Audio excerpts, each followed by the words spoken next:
Sadrin yang saat itu sedang berada di posisi Adam yang nggak tahu siapa, minta konfirmasi nih sama si Adam. Memanggillah dia, "Dam, oi," katanya si Adam yang di depan. "Dan ini siapa?"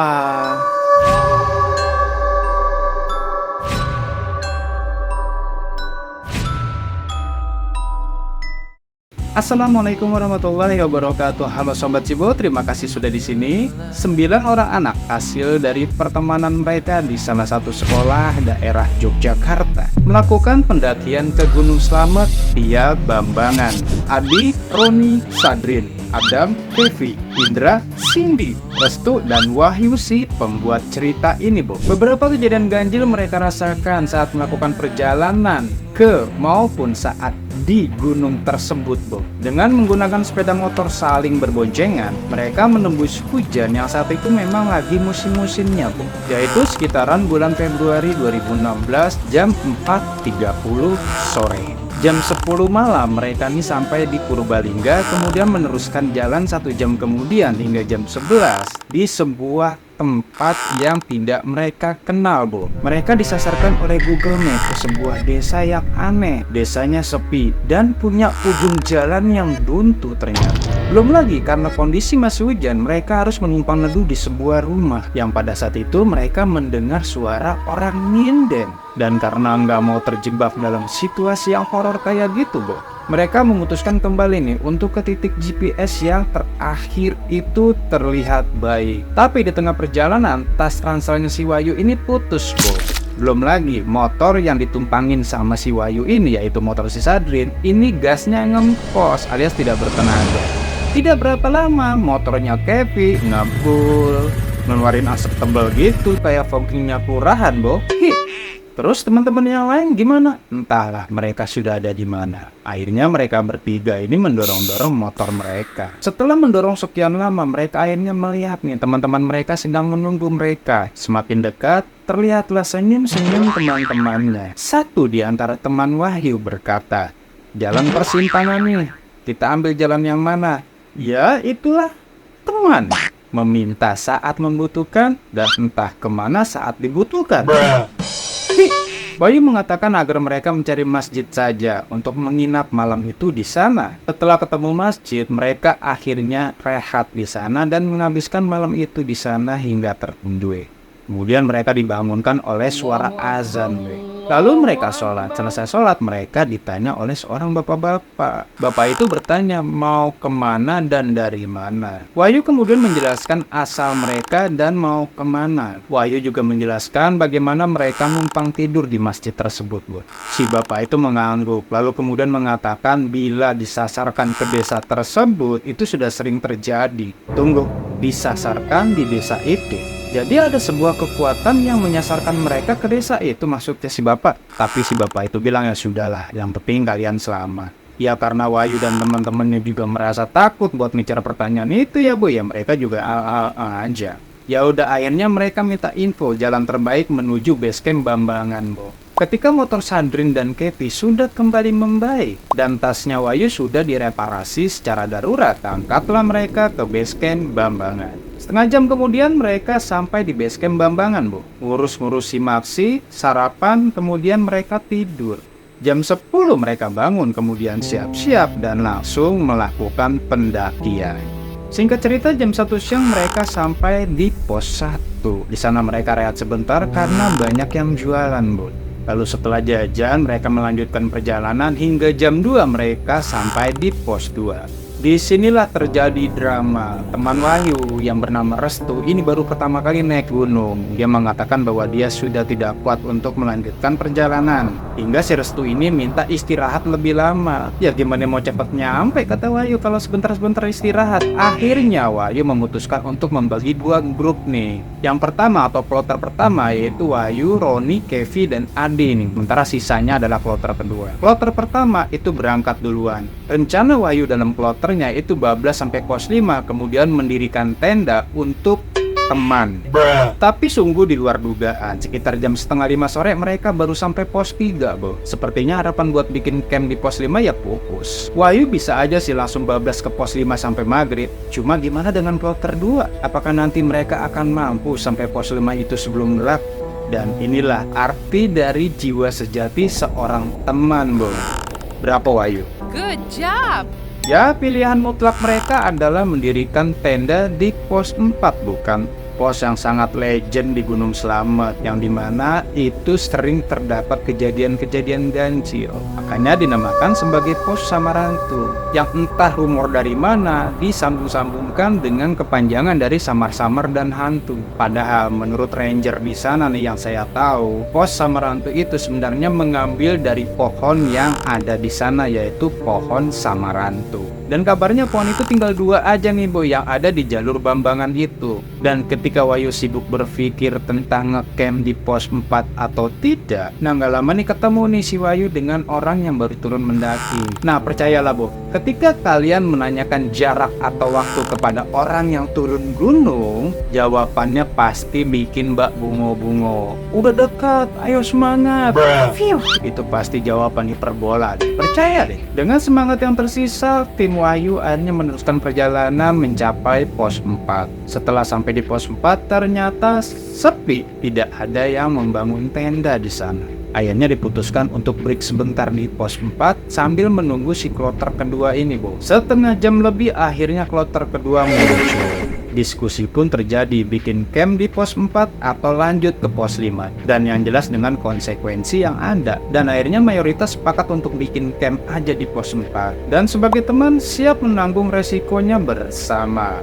Yakin nih bersama, wahai teman. Akhirnya mereka pun mendirikan tenda. Tapi Tuhan masih sayang kok sama mereka. Enggak berapa lama ketika mereka sedang mendirikan tenda, beberapa pendaki yang baru datang itu juga mendirikan tenda di sana. Ya akhirnya Wahyu merasa tenang karena ada temannya di sana. Alhamdulillah. Tenda sudah berdiri, menyiapkan logistik, memasaknya, kemudian menikmatinya, dan ujungnya adalah tidur. Hanya Roni dan Indra yang masih belum tidur karena mereka sedang memasak telur, Bo. Anehnya, telur yang dimasak mulai dari jam 8 malam hingga jam 12 malam nggak matang-matang. Itu masak telur apa batu sih? Ya, karena saking kesalnya, akhirnya mereka berdua tidur. Besoknya setelah bangun kesiangan, akhirnya mereka siap-siap untuk summit nih. Tapi sayangnya mereka baru sampai pos 7 aja, itu sudah jam 11 siang. Ya boro-boro dapat sunrise, puncak aja belum sampai. Kan masih ada pos 8, pos 9, kemudian puncak. Nah ketika di tengah perjalanan menuju pos 8, kabut turun nih, Bo, dengan lebat. Kemudian ditambah anginnya gede juga. Dan gak berapa lama ada yang turun dari atas. Kemudian Wahyu nanya bagaimana kondisi di pos 8. Si orang tersebut mengatakan bahwa di pos 8 itu sudah tidak bisa diakses karena lagi ada badai. Nah Wahyu sebagai leader di tim mereka memutuskan untuk balik, nggak usah lanjutin perjalanan ke atas. Sebab Wahyu nggak mau terima resiko yang macam-macam, semisal mereka terjebak atau disorientasi jalan, atau minimal ada yang hipotermia, who knows. Akhirnya mereka sepakat juga untuk turun ke bawah, menuju tenda. Nah, keputusan yang bijak, yuk, bravo lagi. Untungnya ketika mereka baru sampai tenda, hujan lebat baru turun, Bu. Jadi mereka nggak kejebak di tengah jalan ketika hujan turun. Setelah jam 6 kurang, hujan baru mulai berhenti. Akhirnya mereka melanjutkan perjalanan turun. Hingga pada jam 7 mereka sudah sampai di pos 3. Sebenarnya yang lain mau agak berlama-lamaan di pos 3. Cuma Wahyu meminta untuk melanjutkan perjalanan turun ke pos 2. Sebab apa? Sebab Wahyu melihat sebuah kucing besar dengan matanya yang merah. Kebetulan yang lain tidak lihat, Bu. Di tengah perjalanan terjadi gap atau jarak yang lumayan agak jauh-jauhan nih antar personil. Hal itu disebabkan karena jalannya itu agak licin, jadi mereka harus jaga jarak. Nah, posisi yang paling belakang itu si satu ini sebagai sweeper. Kemudian ada Kevi dan kemudian ada Wahyu. Nah, tiba-tiba si Adi yang menjadi leader mereka itu berteriak untuk melakukan break. Mereka pun langsung rehat di trek. Tiba-tiba Wahyu mendengar suara orang jatuh. Begitupun dengan Kevin dan Sadrin. Nah, Wahyu ingat orang yang di depannya pas itu adalah si Adam. Karena khawatir Wahyu dan Kevin ini berdiri. Nyamperin lah. Ternyata mereka ngeliat Adam lagi nelungkupin mukanya gitu dengan bertopang pada dengkulnya. Wahyu dan Kevin ini berpikir ya mungkin Adam capek lagi sampai jatuh seperti itu. Wahyu kemudian memanggil si Adam untuk bergabung dengan yang lain aja kalau mau istirahat. Karena jarak mereka kan agak lumayan jauh. Si Adam cuma ngangguk. Dian, si Wahyu dan Kevin ini jalan nih mendekati teman-temannya yang lagi istirahat. Nah, tinggal Sadrin yang di belakang. Sadrin juga bilang sama si Adam untuk bergabung dengan yang lain. Lagi-lagi Adam cuma ngangguk aja. Sadrin nggak boleh ngelewatin Adam. Sebab Sadrin ini kan sebagai sweeper. Sweeper itu tidak boleh menyusul personil yang ada di depan. Posisinya harus konsisten ada di belakang. Tiba-tiba dari depan itu ada yang teriak, "Ayo lanjut dikit lagi, semangat!" Dan itu suara Adam. Sadrin, Kevin, dan Wahyu kenal dong suara Adam. Sadrin yang saat itu sedang berada di posisi Adam yang nggak tahu siapa, minta konfirmasi nih sama si Adam. Memanggillah dia, "Dam, oi!" katanya si Adam yang di depan. Dan ini siapa? Kemudian Sadrin ngejauh pelan-pelan dan melakukan syai kecil gitu kayak orang umroh atau haji, Hingga akhirnya si Sadrin sampailah di belakangnya si Kevin dan Wahyu. Mereka lihat-lihatan nih bertiga, karena kan yang tahu kondisinya mereka bertiga. Kemudian akhirnya dilanjutkanlah perjalanan. Sadrin pada belum mau cerita nih, sebab itu kan masih di gunung. Jadi pelajaran buat kalian nih yang sedang melakukan summit, jangan pernah ngomong dulu hal-hal yang aneh atau hal yang ganjil yang kalian temui pada saat masih di gunung. Cerita boleh, tapi nanti setelah keluar dari area tersebut. Nah, menurut Wahyu kejadiannya itu ada di sebuah turunan yang sedikit agak nanjak, mau belok ke kanan antara pos 3 dan pos 2. Nah, buat kalian yang sudah pernah ke sana dan kebetulan lewat di tempat itu, apakah ada hal aneh yang kalian temui? Komen di bawah. Jam setengah 10 malam akhirnya mereka sampai di pos 2. 30 menit break, kemudian mereka lanjut ke pos 1. Sementara gerimis tipis-tipis masih menemani mereka. Gerimis, bukannya kumis. Dan sekitar jam 12 lebih mereka sampailah di pos 1 nih, Di sini mereka rehat ada lama nih. Dan kemudian celutaknya mereka mungkin nggak tahan kali ya, terlontarlah obrolan aneh yang mereka alami. Mereka tuh lupa ya bahwasanya mereka kan masih ada di sarangnya. Lalu efeknya apa yang terjadi? Ketika mereka ingin melanjutkan perjalanan turun ke base camp, Indra maksa untuk bikin camp di pos 1 tersebut. Ya nanggung lah kata yang lain. Dikit lagi juga sampai di base camp kok. Kalau memang mau bikin camp ya mendingan di base camp aja ntar. Tapi si Indra ngotot dan kekeh maksa alias kepala batu lah untuk bikin camp di pos 1 tersebut. Ya akhirnya yang lain ngambil challenge. Nih, tenda, ini nesting, lu ngecamp di sini sendiri, kita semua turun. Akhirnya mereka semua turun, Mau nggak mau si Indra ini ikut turun. Ketika ditanya sama si Kevin, kok ikut turun, Ra? Iseng katanya. Iseng, takut kali. Sekitar 1 jam lebih, akhirnya mereka sampai base camp juga sih, Mereka lapor ke base camp, kemudian mereka habiskan malam itu di base camp, dan besoknya mereka baru pulang.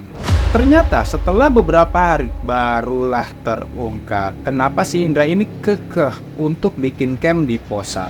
Alasannya, Indra melihat makhluk tinggi berbulu dan besar di sebuah pohon yang akan mereka lewati. Dan Indra benar-benar sangat takut pada saat itu. Makanya Indra nggak berani bilang, karena Indra tahu efeknya akan bahaya. Baru beberapa hari itulah dia bilang kepada Wahyu.